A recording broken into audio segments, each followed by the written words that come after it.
The origin of this revolution was thought up by three people who, to maintain anonymity, will be known as French Person 1, French Person 2, and Thomas Jefferson.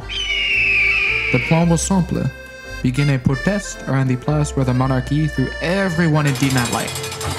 However, the three French people agreed to not enter the Bastille, for only a fool would storm the Bastille.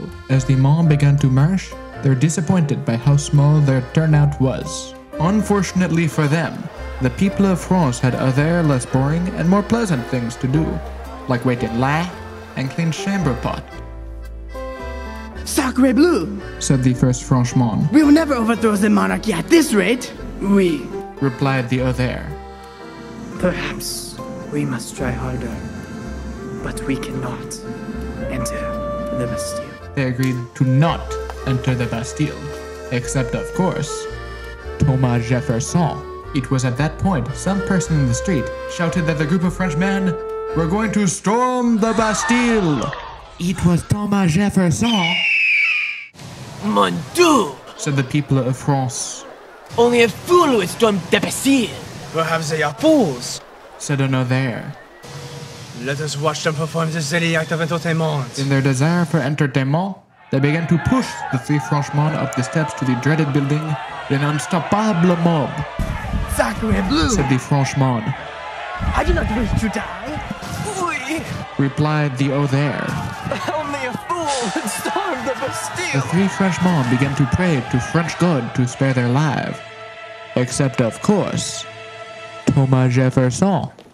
It is at this point in the story we must introduce the character of Pierre and Pontife.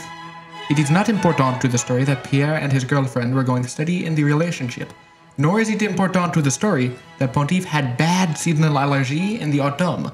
What is important to the story is that Pierre and Pontife were the only two guards working at the Bastille at the time. When asked why the shift only featured two guards, Pierre and Pontife were simply told that only a fool would storm the Bastille. Thus, they were quite surprised to see not one but three reasonably intelligent Frenchmen being pushed up the stairs to the building they had sworn to protect by a mob of people they had no possible way to stop. Thus, like the savvy Frenchmen they were, they declared themselves above the ordeal and left. Finalement, the protesters entered the halls of Bastille. After committing more violence than any peaceful protest in history, the three Frenchmen opened the doors to prison, ears open to hear the red applause of their imprisoned French brethren liberated by them. But alas, it was a slow day in the Bastille, and there were only two prisoners for which to be liberated. Both murderers, and both people no one really wanted to let out of prison.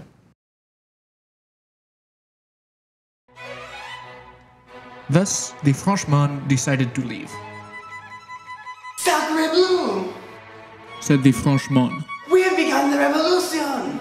Oui, Replied the other. we are the fools who stormed the Bastille. The crowd of people went on to do more foolish things, like write a musical starring Russell Crowe and behead thousands of innocent people. Everyone left that prison that day, except, of course, Thomas Jefferson.